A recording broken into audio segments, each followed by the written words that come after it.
Ma sœur a épousé mon mari pour ses 400 millions d'euros. Après sa mort soudaine, elle pensait tout hériter. Mais la lecture du testament a stupéfié tout le monde. La révélation de l'avocat l'a laissé totalement sans voix. Ma sœur avide a épousé mon mari, espérant mettre la main sur sa fortune de 400 millions d'euros. Mais quelques jours plus tard, il est décédé de manière inattendue. Après les funérailles, elle s'est déclarée avec assurance l'héritière de sa fortune. Cependant, lorsque l'avocat a lu son testament, ce que nous avons découvert a choqué tout le monde. Ma sœur est restée sans voix devant ce qu'il avait écrit. Je m'appelle Aurélie, et je dois vous raconter une histoire. C'est une histoire que j'ai gardée en moi pendant longtemps, et je pense qu'il est temps de la laisser sortir. C'est une histoire de famille, de trahison, et de la façon dont la vérité peut parfois être plus compliquée et plus douloureuse que les mensonges qu'on nous raconte. Ce n'est pas une histoire facile à raconter. Alors, soyez indulgents avec moi. J'avais toujours été la plus discrète. Si ma sœur jumelle, Béatrice, était le soleil, alors j'étais la lune, visible uniquement grâce à sa lumière réfléchie. Elle était née avec un feu en elle, une énergie éblouissante et confiante qui attirait tout le monde dans son orbite. Quand nous étions enfants, c'était elle qui grimpait aux arbres les plus hauts, qui menait les jeux du quartier, son rire résonnant dans la rue. Moi, j'étais celle sur la balançoire du porche avec un livre, à observer, toujours à observer. Nos parents, eh bien, ils gravitaient autour d'elle aussi. Ils n'essayaient même pas de cacher leur favoritisme. C'était juste un fait simple et immuable de notre foyer, comme la troisième marche grinçante de l'escalier ou le robinet qui goutte dans la cuisine. Béatrice était leur enfant prodige, celle dont ils se vantaient auprès de leurs amis et de leur famille. Tu as entendu ? Béatrice a marqué le but de la victoire à son match de foot, claironnait mon père au téléphone. Béatrice est encore au tableau d'honneur, bien sûr, disait ma mère lors des réunions de famille, rayonnante. Chaque fois qu'on parlait de moi dans une conversation, c'était généralement en note de bas de page. Et Aurélie va bien aussi. C'est une enfant discrète. Mes problèmes de santé durant l'enfance n'ont pas aidé. Pendant que Béatrice collectionnait les trophées sportifs, je collectionnais les rendez-vous chez le médecin. Une pneumonie un hiver, un asthme sévère le suivant. J'avais l'impression que mon corps était aussi silencieux et fragile que ma personnalité. L'inquiétude de mes parents semblait toujours teintée d'un léger soupir las de déception. J'étais la jumelle inférieure, celle qui ne pouvait pas suivre. Je me souviens si clairement de notre 8e anniversaire. C'est comme un film que je peux rejouer dans ma tête. Nous avions notre fête commune habituelle dans le jardin avec un grand gâteau rectangulaire sur lequel nos deux noms étaient écrits en glaçage, celui de Béatrice en grosses lettres roses tourbillonnantes, et le mien en bleu plus petit et plus net. Quand le moment du grand cadeau est arrivé, mon père a sorti celui de Béatrice en premier, un vélo de course gitane rutilant. Il était rouge pomme d'amour avec des pompons argentés sur le guidon qui scintillait au soleil. Tous les enfants ont poussé un cri d'admiration. Béatrice a poussé un cri de joie pure et a sauté dessus, sa queue de cheval blonde volant derrière elle alors qu'elle filait sur la pelouse. Une image parfaite d'une fille parfaite. Puis ma mère est sortie de la maison en tenant mon cadeau. C'était une grande anthologie de poèmes classiques reliés en cuir. C'était un beau livre, mais à ce moment-là, j'ai eu l'impression que c'était un lot de consolation. C'est plus dans tes cordes, Aurélie, avait-elle dit en me tapotant la tête. Son sourire était gentil, mais ses mots ressemblaient à une cage. Tu peux le lire à l'intérieur pendant que ta sœur joue. J'ai regardé mon père. Il regardait Béatrice. Son visage était illuminé d'une fierté pure et sans mélange. Quand ses yeux se sont finalement tournés vers moi, tenant mon livre, son sourire était mince, presque une obligation. C'est à ce moment-là que j'ai vraiment compris. Je n'étais pas seulement différente. À leurs yeux, j'étais une version inférieure, une copie plus silencieuse et plus pâle. Ce n'était pas seulement pour les anniversaires. C'était pour tout. Je me souviens du concours d'orthographe en CM1. J'avais étudié pendant des semaines, mémorisant des listes de mots jusqu'à ce que mes yeux me brûlent. J'ai gagné pour ma classe, et j'étais si fier que je pensais que mon cœur allait éclater. J'ai couru à la maison, serrant mon petit ruban bleu. Le même jour, Béatrice avait participé à la compétition d'athlétisme du district. Elle était arrivée deuxième aux 50 mètres. Ce soir-là, à table, mon père s'est levé et a porté un toast. À Béatrice, deuxième de tout le district. Nous sommes si fiers de toi, championne. Ils l'ont emmené manger une glace pour fêter ça. Mon ruban bleu est resté sur le comptoir de la cuisine, inaperçu. Quand je l'ai finalement signalé, ma mère a juste dit « Oh, c'est bien, ma chérie, mais c'est juste un concours de classe. » La phrase préférée de ma mère, celle qui est devenue la bande-son de ma jeunesse, était toujours prononcée avec une pointe d'agacement. « Aurélie, pourquoi ne peux-tu pas simplement essayer d'être plus comme Béatrice ? Mets un sourire sur ton visage. Tu aurais la vie plus facile si tu le faisais. » Je l'ai entendu si souvent que la piqûre s'est finalement estompée pour devenir une douleur sourde et permanente. J'ai appris à vivre avec. J'ai accepté mon rôle. J'étais l'observatrice, le personnage secondaire dans l'histoire vibrante de la vie de ma sœur. J'aimais Béatrice. Vraiment. Enfant, je la vénérais. Mais c'est une chose difficile d'aimer quelqu'un qui est un rappel constant et vivant de tout ce que vous n'êtes pas. Quand le moment d'aller à l'université est arrivé, cela m'a semblé être une bouée de sauvetage. Béatrice, naturellement, a été acceptée dans une prestigieuse université sur la Côte d'Azur avec une bourse sportive partielle. Son départ a été une grande affaire avec une énorme fête d'adieu et des au revoir en larmes. Ma propre lettre d'acceptation dans une plus petite université à Clermont-Ferrand a été accueillie par un simple « Oh, c'est bien, ma chérie ». Pour moi, l'université n'était pas seulement une question de diplôme. C'était une tentative désespérée de forger ma propre identité. C'était une chance d'aller quelque part où personne ne connaissait mon nom, et encore moins celui de ma sœur. J'ai entassé tout ce que je possédais dans ma vieille Peugeot 206 cabossée de 10 ans. Ce n'était pas grand-chose. 2 cartons de livres, une valise de vêtements qui semblaient tous être dans des tons de gris et de beige, et un mélange tourbillonnant de terreur et d'exaltation dans mon estomac. Le jour de mon départ, mes parents m'ont fait un câlin rapide et expéditif. Leurs esprits étaient déjà tournés vers le colis qu'ils préparaient pour Béatrice. En sortant de l'allée, je les ai vus dans le rétroviseur, debout sur le porche, le bras de mon père autour de l'épaule de ma mère. Ils n'ont pas fait de signe de la main. Le trajet jusqu'à Lyon a été un marathon alimenté par le café des stations-service et les stations de radio de variété française qui s'effaçaient et réapparaissaient à mesure que je traversais les départements. C'était la première fois de ma vie que j'étais vraiment seul. Et c'était à la fois terrifiant et absolument enivrant. Je me souviens d'avoir franchi la limite de la région, d'avoir vu le grand panneau « Bienvenue en Auvergne-Rhône-Alpes » et de m'être arrêté sur le bord de la route. Je suis juste resté assise là dans ma voiture, le moteur cliquetant, et j'ai pleuré. Pas des larmes de tristesse, mais des larmes de soulagement pur et sans mélange. J'avais réussi. J'étais libre.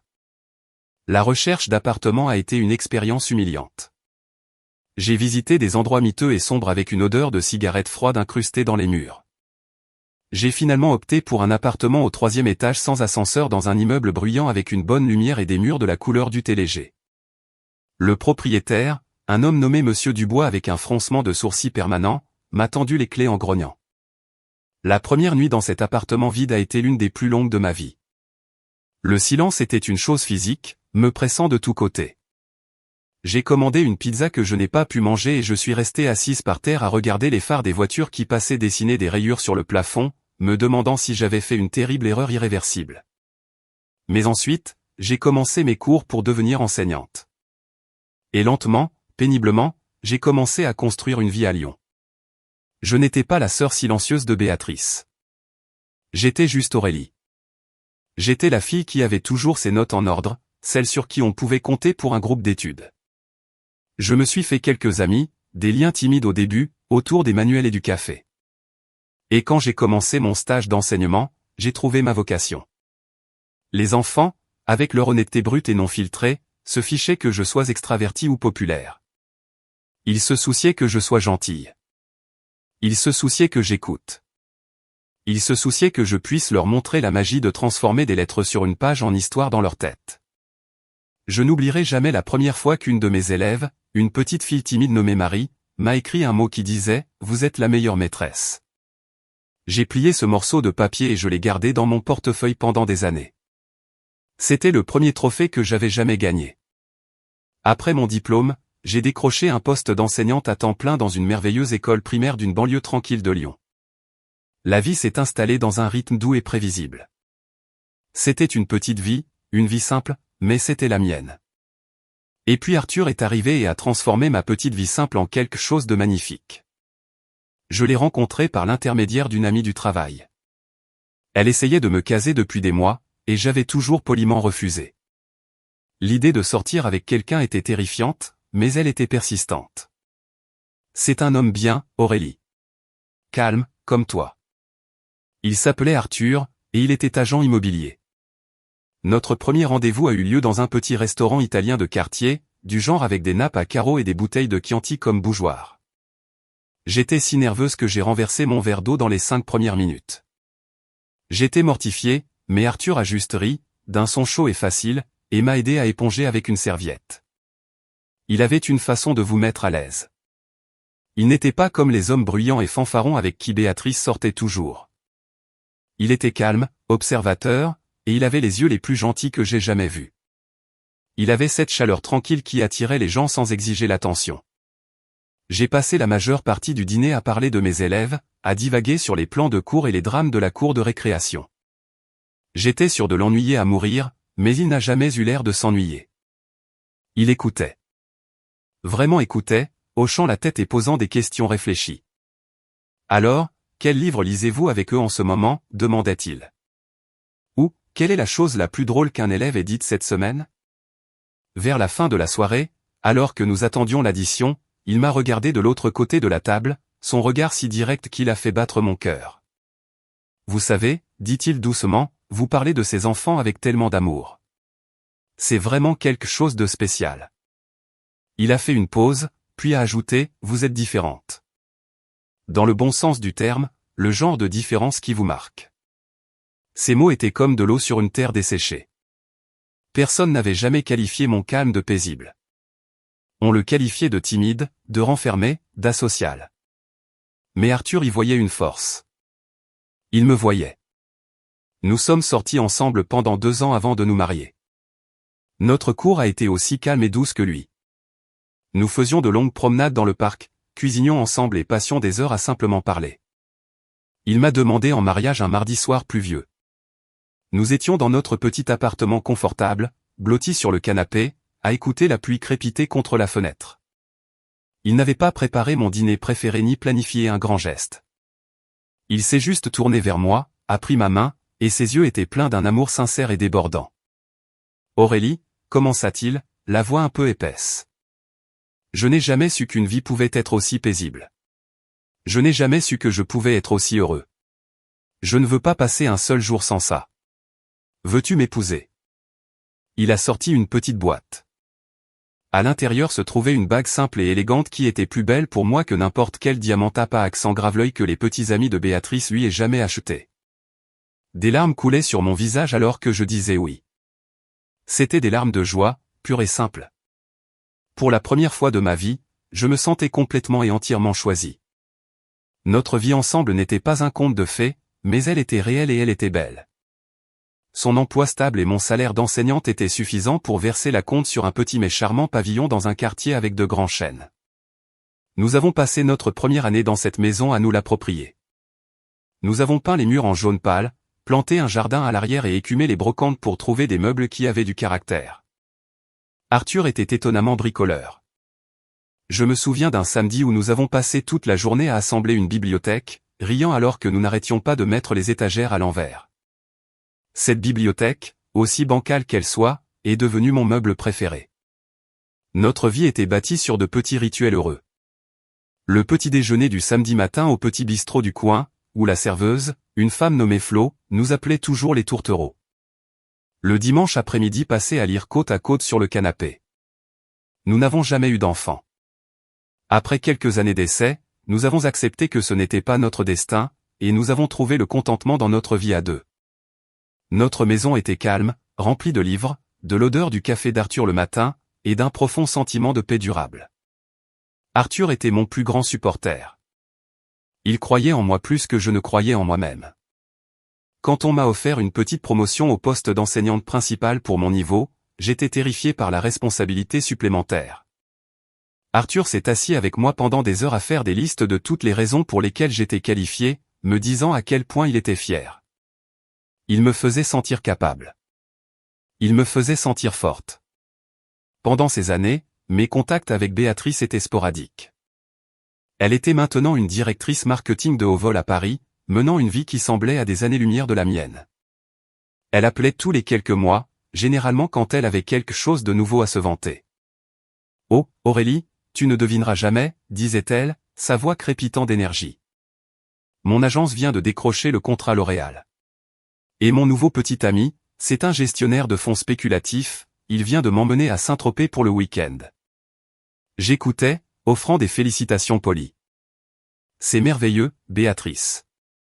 Je suis si heureuse pour toi. » Puis je lui parlais de mon nouveau programme de lecture pour mes élèves de CP ou des tomates que nous cultivions dans notre jardin. Je pouvais presque l'entendre lever les yeux au ciel à travers le téléphone. « Eh bien, c'est mignon, ma chérie », finissait-elle inévitablement par dire, son ton un mélange de pitié et de condescendance. « Tant que tu es heureuse avec ta petite vie simple. » Le fait est que ces mots n'avaient plus le pouvoir de me blesser, car j'étais heureuse. Je ne vivais pas une vie qui ferait un article de magazine tape à accent grave-l'œil, mais c'était une vie riche d'amour et de sens. J'avais un homme qui me chérissait pour exactement qui j'étais. J'avais un travail qui faisait une différence. Je n'avais pas besoin de paris ou de gestionnaire de fonds spéculatifs. J'avais tout ce que j'avais toujours vraiment voulu, là, dans ce petit pavillon avec mon gentil et constant Arthur à mes côtés. Pendant 10 merveilleuses années, j'ai cru que notre amour tranquille et simple était invincible.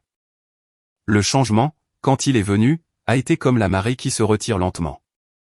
Si progressivement que vous ne remarquez pas que le rivage s'est déplacé jusqu'à ce que vous leviez les yeux et voyiez des hectares de sable nu et exposés. Cela a commencé autour de notre 10e anniversaire de mariage. Arthur a commencé à travailler plus tard. Au début, ce n'était qu'une heure ou deux. Gros projet au travail, disait-il, me donnant un baiser fatigué sur la joue avant de disparaître dans son bureau à la maison. Mais bientôt, il rentrait à la maison après que j'ai déjà dîné, bien après le coucher du soleil. L'odeur de son café n'était plus la première chose que je remarquais le matin car il était souvent parti avant même que je ne me réveille. Notre table à manger, autrefois le centre de notre journée, où nous nous retrouvions et partagions des histoires, est devenue silencieuse. J'essayais de combler le silence, en parlant de mes élèves, mais ses réponses devenaient plus courtes, plus distraites. Il hochait la tête et murmurait « C'est bien, ma chérie. » Mais ses yeux étaient lointains, son esprit clairement ailleurs. Je me souviens d'un soir où j'étais particulièrement excité. J'avais enfin réussi à faire lire à voix haute devant la classe un élève timide et renfermé. C'était une percée énorme. J'avais hâte de le dire à Arthur. J'ai préparé son plat préféré, un hachis parmentier, et j'ai attendu. Il n'est pas rentré avant près de 21h. Il est entré, a laissé tomber sa mallette près de la porte avec un bruit sourd et a desserré sa cravate. Longue journée, a-t-il grogné, se dirigeant vers le réfrigérateur.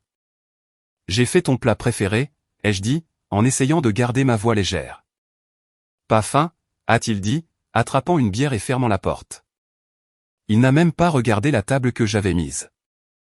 Je suis resté là, dans la cuisine. L'histoire de mon élève mourant sur mes lèvres.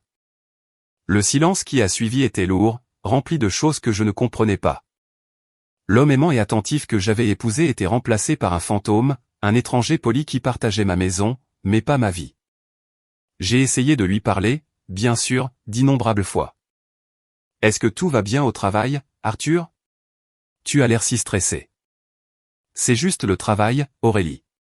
Ne t'inquiète pas pour ça. »« Est-ce que ça va entre nous ?» ai-je demandé une nuit, ma voix faible alors que nous étions allongés dans le lit, un pied froid de distance entre nous. Il s'est juste retourné, me tournant le dos.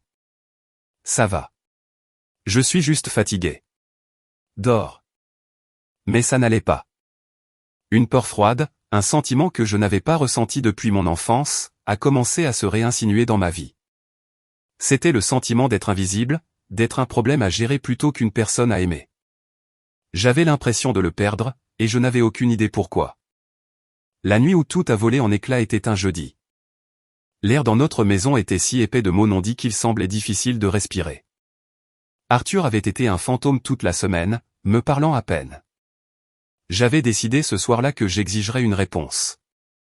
Je ne pouvais plus vivre dans ce silence suffocant. J'ai préparé le dîner, mais aucun de nous n'a beaucoup mangé.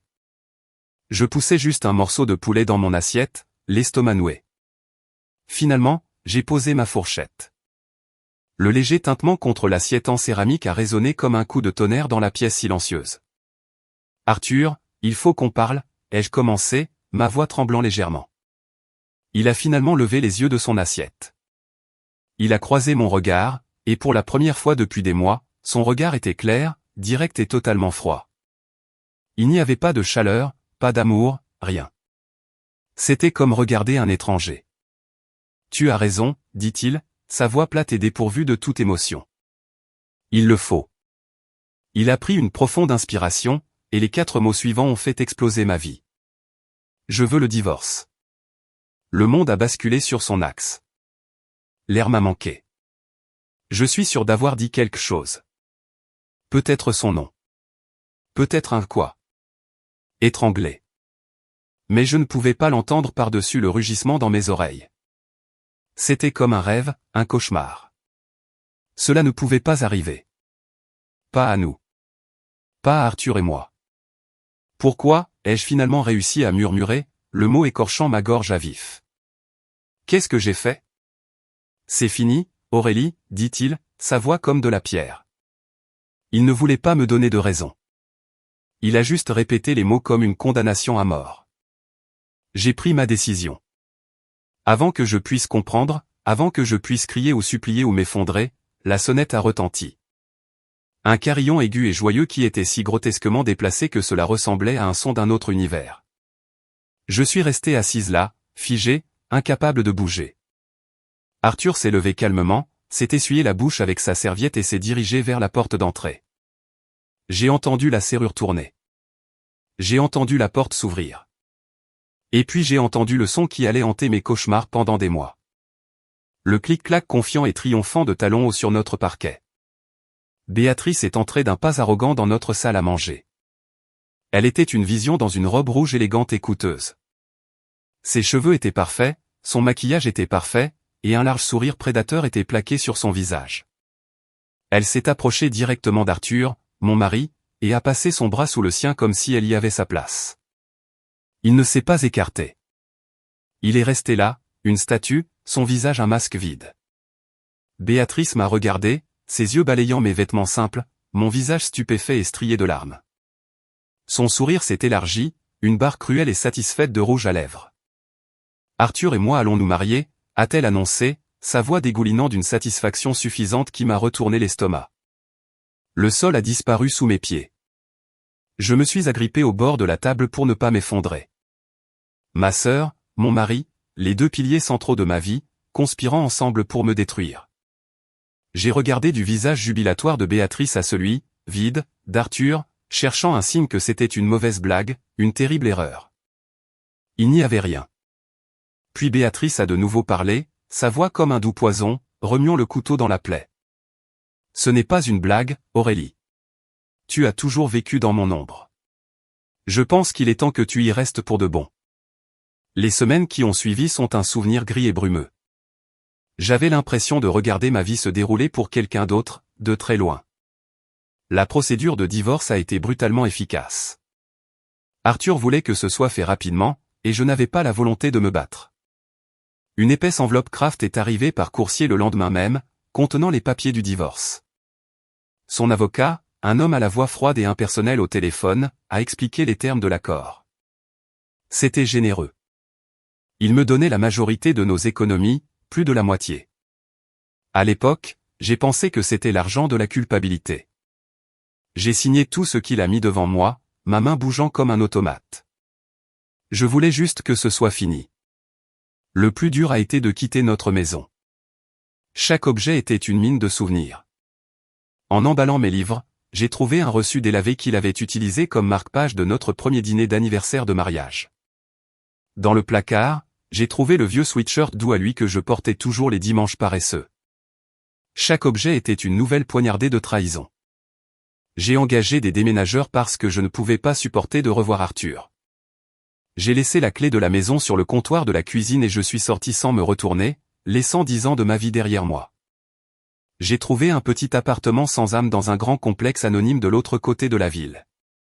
Le premier mois, les cartons de déménagement sont restés une forteresse non ouverte dans mon salon. Je ne pouvais pas me résoudre à déballer les restes d'une vie qui n'existait plus. J'ai appelé le travail pour me mettre en arrêt maladie, disant au directeur que j'avais la grippe. La vérité était que je ne pouvais pas affronter les regards sympathiques et interrogateurs de mes collègues, et je ne pouvais certainement pas affronter les visages innocents et heureux de mes élèves. La plupart des jours, je restais assise sur le canapé, qui était encore enveloppé de plastique par les déménageurs, et je fixais le mur beige. Je ne regardais pas la télévision. Je ne lisais pas. Je restais juste assise. Le téléphone sonnait, des amis du travail, comme ma chère amie Carole, appelant pour prendre de mes nouvelles. Je regardais son nom clignoter sur l'écran et je laissais aller à la messagerie vocale. Aurélie, ma chérie, c'est Carole. J'appelle juste pour savoir comment tu vas. On s'inquiète tous pour toi. S'il te plaît, rappelle-moi. Je ne pouvais pas. Qu'est-ce que j'aurais dit? Comment expliquer une trahison si profonde qu'elle semble vous avoir vidé de l'intérieur? Pendant ce temps, Béatrice organisait un défilé de la victoire. Une amie, bien intentionnée, m'a envoyé une capture d'écran des réseaux sociaux de Béatrice. C'était une photo d'elle et d'Arthur trinquant avec des verres de champagne sur un balcon surplombant la mer. La légende disait, enfin avec ma véritable âme sœur. J'ai vomi après l'avoir vue. J'ai désactivé tous mes comptes ce jour-là. Je n'en pouvais plus. Chaque photo souriante, chaque publication de célébration était un témoignage public de mon échec, de mon effacement. J'avais été si facilement et joyeusement remplacé. Environ un mois après mon exil auto-imposé, j'ai finalement manqué de nourriture et j'ai été forcé de m'aventurer à l'épicerie. Je devais être un spectacle à voir. Pâle, les cheveux non coiffés, portant le même pantalon de survêtement que j'avais depuis 3 jours. Alors que je cherchais mes clés pour rentrer dans mon immeuble, une Mercedes noire et élégante s'est garée au bord du trottoir. Mon cœur s'est arrêté. C'était la voiture de Béatrice. Elle est sortie, semblant tout droit sortie d'un magazine. Elle portait un tailleur pantalon couleur crème qui coûtait probablement plus cher que mon loyer, ses cheveux blonds captant le soleil de l'après-midi. Elle m'a vu et son visage s'est fendu d'un grand faux sourire. Aurélie, a-t-elle appelé, sa voix anormalement vive et joyeuse, comme si elle n'avait rien fait de mal. Comment vas-tu? Je suis resté là, agrippé à mon unique sac de courses, lait, pain, une conserve de soupe. Je me sentais petite et pathétique sous son regard poli. Qu'est-ce que tu veux, Béatrice, ai-je demandé, ma voix rauque par manque d'usage. Elle s'est approchée de moi, ses talons cliquant à un rythme arrogant sur le trottoir. Elle s'est arrêtée à quelques pas, son sourire toujours parfaitement en place. Je voulais juste prendre de tes nouvelles, idiote, dit-elle, son ton dégoulinant de fausse inquiétude. Ça doit être si dur pour toi. Je veux que tu saches que je suis là pour toi si tu as besoin de quoi que ce soit. L'audace, le culot à couper le souffle, c'était si insultant, si profondément cruel que quelque chose s'est brisé en moi. Le brouillard de la dépression engourdie a commencé à se dissiper, remplacé par une colère blanche et brûlante. Tu es là pour moi, ai-je dit, ma voix basse et tremblante d'une rage que je ne me connaissais pas. Tu te tiens là dans ton costume cher après avoir fait exploser ma vie, et tu prétends être inquiète. Son sourire s'est crispé sur les bords. Non, Aurélie, ne sois pas dramatique. Dramatique? J'ai presque ri. C'était un son rauque et laid. Ce qui compte, Béatrice, c'est que tu m'as trahi. Tu as trahi ta propre sœur. Tu as pris mon mari, ma maison, ma vie, et maintenant tu as le toupet de te tenir ici et de m'offrir ta pitié. Sors. Va-t'en. Pour la première fois, son masque a complètement glissé. La fausse sympathie a disparu, et ses yeux se sont transformés en éclats de glace froid et dur. La vraie Béatrice était enfin exposée. Très bien, siffla-t-elle, sa voix abandonnant sa douce prétention. Joue la martyre. Vautre-toi dans ta misérable petite vie. Mais n'ose pas t'attendre à ce que je sois désolé pour toi. Elle a fait un pas de plus, sa voix un murmure venimeux. Tu as toujours été faible, Aurélie. Tu es fragile. C'est pour ça que les gens te quittent. C'est pour ça qu'Arthur m'a choisi. Il voulait une femme forte, pas un petit oiseau brisé. Elle a tourné les talons et est retournée à sa voiture, me laissant là sur le trottoir, ses mots suspendus dans l'air comme un gaz toxique. Faible, fragile, les vieilles insultes, les vieilles étiquettes. Mais cette fois, Elles ne m'ont pas donné envie de pleurer. Elles m'ont donné envie de me battre. La cruauté de Béatrice a été l'étincelle improbable qui a allumé un feu en moi. Rester allongé sur mon canapé, vaincu, était précisément ce qu'elle voulait. C'était ce que mes parents avaient toujours attendu. C'était le rôle dans lequel on m'avait cantonné toute ma vie. Et à ce moment-là, debout devant mon triste petit appartement, j'ai décidé que j'en avais fini de jouer ce rôle. Le lundi suivant, je me suis douché, j'ai mis ma plus belle robe de travail et je suis retourné à l'école. Marcher dans le couloir, c'était comme marcher sur une corde raide. Je pouvais sentir les regards, entendre les chuchotements s'arrêter à mon passage. Mon amie Carole s'est précipitée à mes côtés, son visage un mélange de soulagement et d'inquiétude. Aurélie. Oh, Dieu merci. Tu vas bien? Je lui ai juste fait un petit sourire crispé. Ça ira, ai-je dit, et pour la première fois, j'y ai presque cru. Cette semaine-là, j'ai passé l'appel. J'ai trouvé une thérapeute, une femme nommée Dr Évrard. Ma première séance a été l'une des heures les plus difficiles de ma vie. Je me suis assise sur son canapé moelleux, tordant un mouchoir dans mes mains, et pendant les 20 premières minutes, je n'ai pas pu parler. Puis, le barrage a cédé. Je lui ai tout raconté, sur le fait d'être la jumelle de l'ombre, sur mes parents, sur l'amour tranquille d'Arthur et sa trahison choquante, sur le sourire triomphant de Béatrice. J'ai pleuré jusqu'à ne plus avoir de larmes. Dr Évrard a juste écouté patiemment, et quand j'ai eu fini, elle a dit quelque chose qui m'a marqué. Aurélie, vous avez porté le poids des définitions que les autres vous ont imposées pendant très longtemps. Il est peut-être temps d'écrire la vôtre. Ce n'était pas une solution magique, mais c'était un début. J'ai continué à y retourner. Nous avons commencé le travail lent et douloureux de dénouer les nœuds de mon passé. Un soir, j'ai vu une affiche à la bibliothèque locale pour un club de lecture communautaire. L'ancienne moi, l'Aurélie faible et fragile, l'aurait froissée. Mais la nouvelle moi, celle qui en avait assez d'avoir peur, en a pris une photo avec mon téléphone. Le mardi suivant, je suis entré dans cette salle de réunion de la bibliothèque. Mon cœur battait la chamade. Je me suis assise sur une chaise dans le coin, prévoyant de simplement écouter. Le livre était un de ceux que j'avais adorés, et alors que les autres femmes commençaient à en discuter, je me suis retrouvé en désaccord avec l'un de leurs points. Avant que je puisse m'en empêcher, j'ai pris la parole. En fait, j'ai vu la motivation de ce personnage un peu différemment, ai-je dit, ma voix à peine un murmure. Tous les yeux se sont tournés vers moi. J'ai expliqué mon point de vue, m'attendant à ce qu'elle le rejette. Mais au lieu de cela, une femme de l'autre côté de la table a souri. C'est une perspective vraiment intéressante. Je n'y avais pas pensé de cette façon. C'était une petite chose, une victoire minuscule, mais elle m'a semblé monumentale. Je me faisais de nouveaux amis. Je trouvais ma voie. Je me reconstruisais lentement, péniblement, non pas sur les fondations de l'amour d'Arthur ou de l'approbation de ma famille, mais sur quelque chose de nouveau, quelque chose qui était entièrement mien. 3 mois ont passé. Ma vie a trouvé un nouveau rythme tranquille. C'était une stabilité fragile, mais c'était la mienne. J'enseignais, j'allais en thérapie, j'assistais à mon club de lecture. Je recommençais à dormir toute la nuit. La douleur était toujours là, une douleur sourde et constante dans ma poitrine, mais elle ne me consumait plus. Je survivais. Puis, un mardi après-midi ordinaire, tout a été de nouveau bouleversé. J'étais dans ma classe après la dernière sonnerie, en train de ranger, quand mon téléphone portable a sonné. C'était un numéro inconnu avec un indicatif local. J'ai failli le laisser aller à la messagerie vocale, mais quelque chose m'a poussé à répondre. Allô? Puis-je parler à Madame Aurélie Cartier? La voix était celle d'un homme, professionnel et sombre.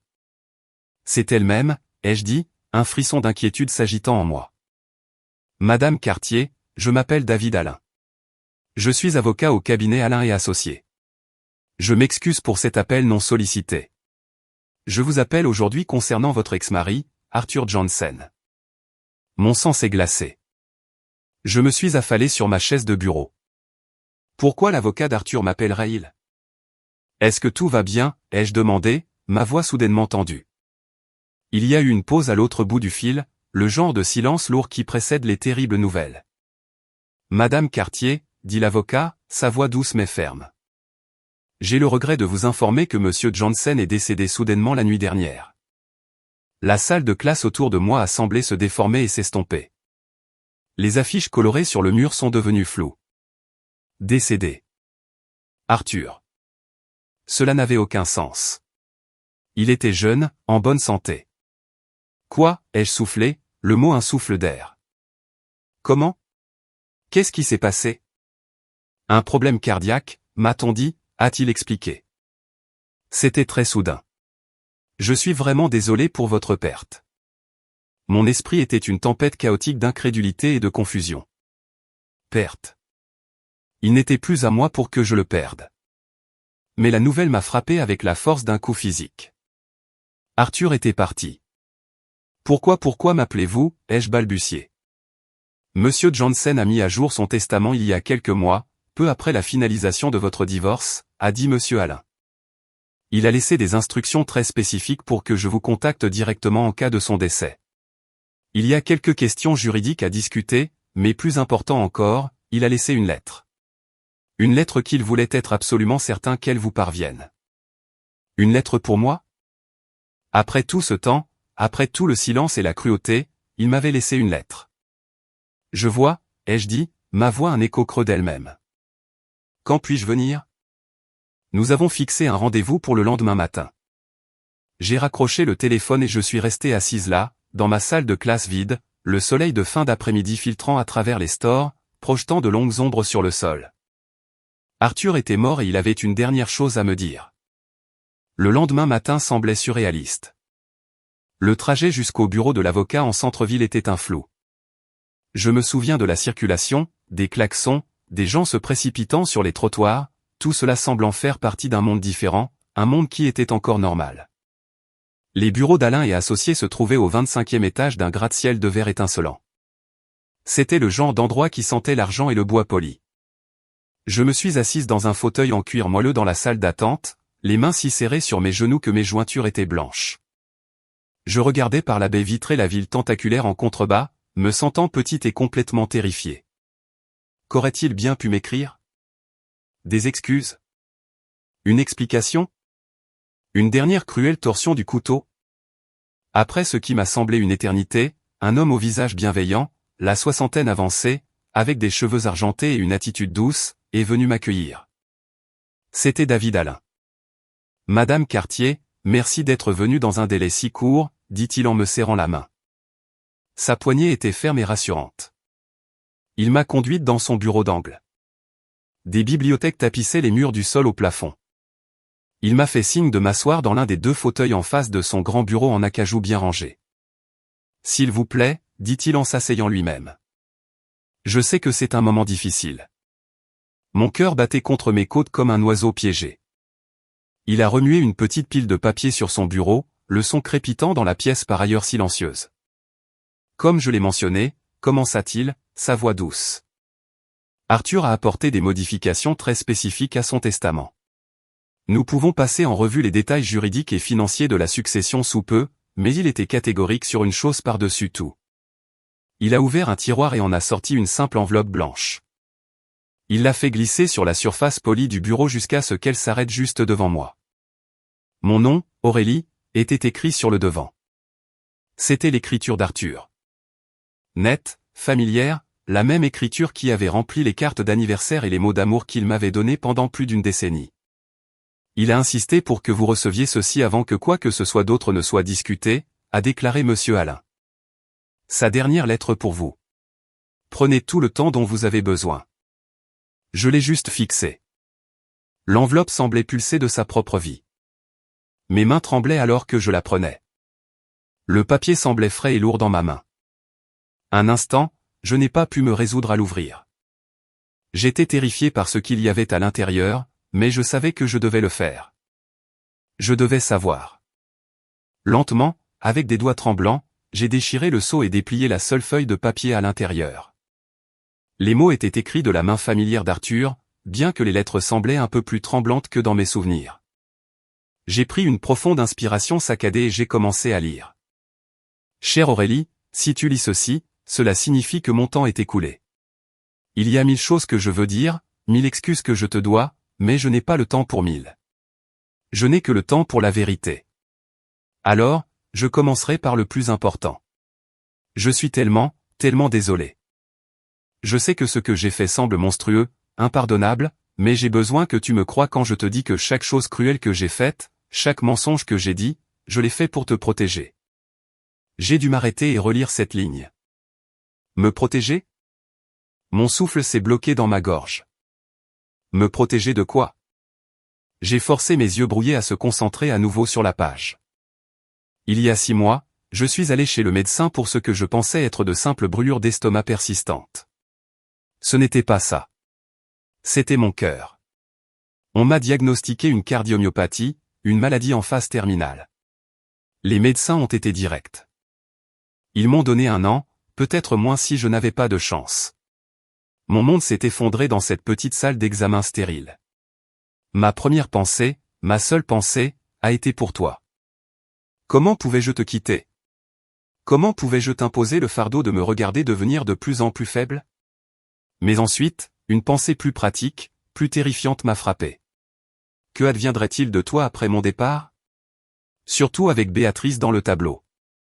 À peu près au même moment, l'avocat de la succession de mon défunt oncle m'a finalement contacté. Béatrice parlait de cet héritage depuis des mois, depuis son décès. Elle imaginait que c'était une fortune immense. Au début, j'espérais qu'elle avait raison, que ce serait une bénédiction qui pourrait assurer ton avenir, mais c'était une malédiction. La succession n'était pas une fortune. C'était un piège. Elle était embourbée dans plus de 2 millions d'euros de dettes et de passifs cachés. Béatrice, bien sûr, ne le savait pas. Elle n'a entendu que le mot succession, et sa cupidité a pris le dessus. Elle y voyait son ticket d'or. Le papier se froissait dans ma poigne qui se resserrait. Un sanglot s'est échappé de mes lèvres. Et c'est là que j'ai vu la seule issue. Une manière terrible, horrible, mais la seule à laquelle je pouvais penser pour te sauver. Je devais lui faire vouloir la dette. Je devais lui faire me vouloir. Je devais te repousser, Aurélie. Je devais te briser le cœur pour sauver ton avenir. C'était la chose la plus dure, la plus vile que j'ai jamais faite. Chaque mot froid, chaque nuit où je suis rentré tard, chaque fois que j'ai vu la douleur dans tes yeux et que je n'ai rien fait, c'était comme un couteau dans mon propre ventre. La nuit où j'ai demandé le divorce, la nuit où elle se tenait là, dans notre maison. Je n'ai jamais ressenti un tel dégoût de moi-même. Mais je devais aller jusqu'au bout. J'avais besoin qu'elle soit légalement attachée à moi et à ma maudite succession quand je serais parti. Et j'avais besoin que tu en sois légalement et complètement libéré. Je t'ai laissé mon assurance vie personnelle et mon plan d'épargne retraite. Ce n'est pas une fortune, mais c'est net d'impôts. C'est à toi. Cela devrait être suffisant pour t'aider à recommencer, un vrai départ sans sa toxicité ni sa ruine financière près de toi. Tu mérites une vie de paix, ma Aurélie. Une vie libre de tout cela. S'il te plaît, essaie de me pardonner. S'il te plaît, sache que, à ma manière brisée et terrible, je n'ai jamais cessé de t'aimer. Pas une seule seconde. Sois forte, Aurélie. Tu es tellement plus forte que tu ne le sauras jamais. Avec tout mon amour, toujours, Arthur. J'ai fini la lettre et le monde s'est simplement effondré. Je ne pouvais plus respirer. Un son rauque et blessé, s'est arraché de ma gorge. La lettre est tombée de mes doigts inertes sur le bureau. Tout n'était qu'un mensonge. La froideur, la liaison, la trahison, tout cela était un acte d'amour désespéré, tragique et altruiste. Il ne m'avait pas quitté. Il m'avait sauvé. Il avait sacrifié son nom, son honneur et mon amour pour lui juste pour me protéger. Je suis restée assise là, dans ce bureau silencieux, au-dessus de la ville. Et j'ai pleuré. J'ai pleuré pour l'homme que j'avais perdu 2 fois. Une fois à cause d'un mensonge et maintenant pour toujours à cause de la vérité. Et en ce moment, en vous racontant ceci, en partageant cette vérité impossible, je dois faire une pause. C'est encore une blessure qui fait mal. Elle semble aussi vive aujourd'hui que dans ce bureau. Si vous écoutez toujours, si vous êtes toujours là avec moi, s'il vous plaît, soutenez-moi en aimant cette vidéo et en commentant le chiffre ainsi dessous. Cela me fait savoir que vous m'avez donné un like et cela me dit que vous êtes avec moi dans ce voyage incroyablement douloureux. Votre soutien est un immense encouragement et, vraiment, il me remonte le moral. S'il vous plaît, commentez le chiffre 1 et ensuite écoutez la suite de mon histoire. Je ne sais pas combien de temps j'ai pleuré dans le bureau de Monsieur Alain. Il a été un parfait gentleman, poussant silencieusement une boîte de mouchoirs sur le bureau et partant me chercher un verre d'eau. Quand je me suis finalement ressaisi, il m'a expliqué doucement les aspects juridiques. Tout ce qu'Arthur avait écrit était vrai. L'accord de divorce avait été structuré pour me donner tous leurs actifs liquides tout en me séparant légalement de tous ses futurs avoirs ou dettes. La dette de 2 millions d'euros était désormais légalement liée à sa succession. Et l'unique bénéficiaire et fiancée, la femme qu'il avait publiquement revendiquée, était Béatrice. Il lui avait construit une belle cage dorée, et elle y était entrée tout droit. Les funérailles ont eu lieu quelques jours plus tard. J'y suis allé, mais je me suis assise tout au fond, cachée derrière un grand pilier de marbre. J'ai vu Béatrice au premier rang, vêtue d'une robe noire chic et chère, un voile délicat couvrant son visage.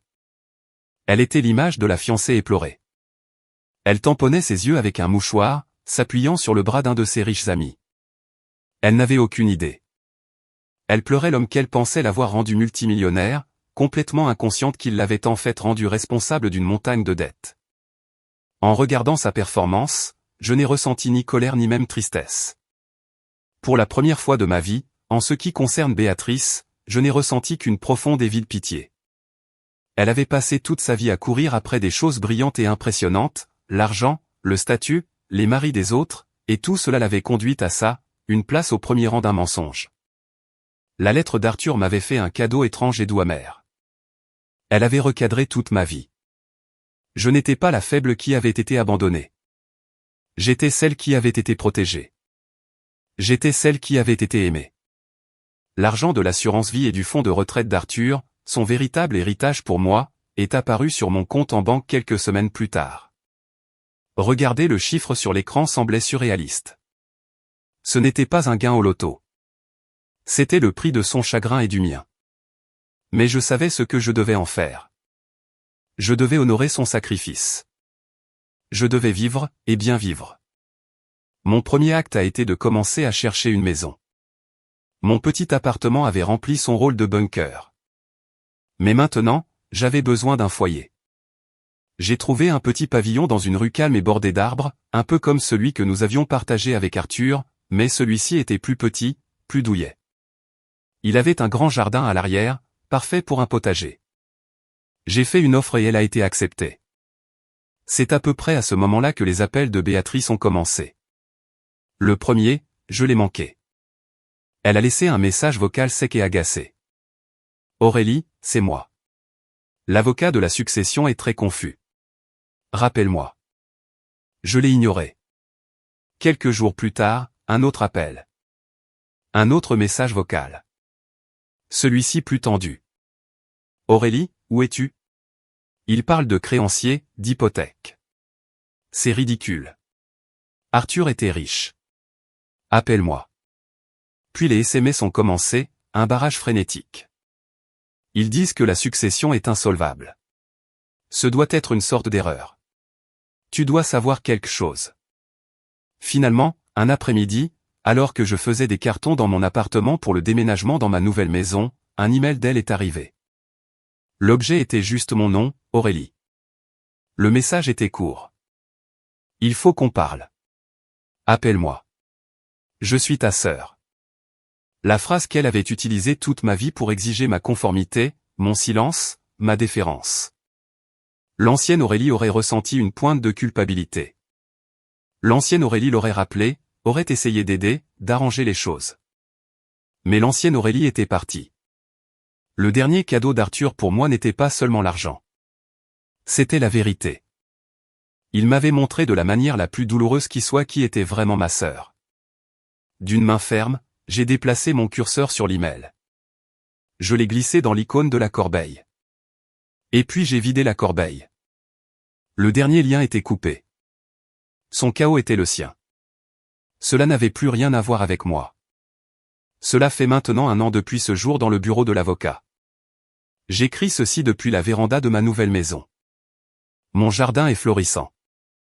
J'ai des rangées de tomates, de courgettes et plus de roses que je ne sais quoi en faire. Mes mains sont généralement couvertes de terre, et je n'ai jamais été aussi heureuse. J'enseigne toujours.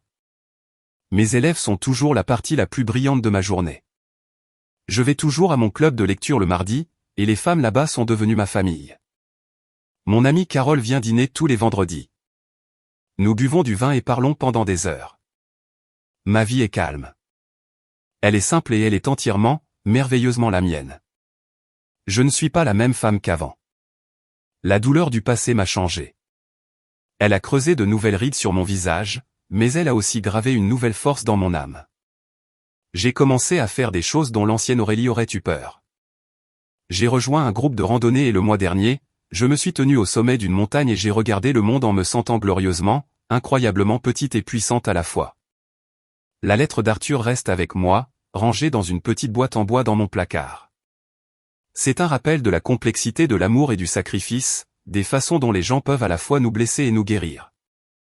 Et bien que je lutte encore avec la douleur de sa trahison, je ressens aussi une profonde gratitude pour la chance qu'il m'a donnée de reprendre ma vie. Je ne sais pas ce qui est arrivé à Béatrice. Après avoir coupé le contact, je n'ai plus jamais eu de ses nouvelles. Je ne peux que supposer qu'elle fait face aux conséquences de ses propres choix. Parfois, je me demande si elle a jamais appris la vérité. Mais la plupart du temps, je ne pense pas du tout à elle. Pour la première fois de ma vie, je ne regarde pas par-dessus mon épaule l'ombre de quelqu'un d'autre. Je fais face au soleil et je ressens quelque chose que je pensais avoir perdu pour toujours. L'espoir. Un espoir calme, constant et résilient pour l'avenir. Mon avenir. Une histoire où c'est enfin moi qui tiens la plume.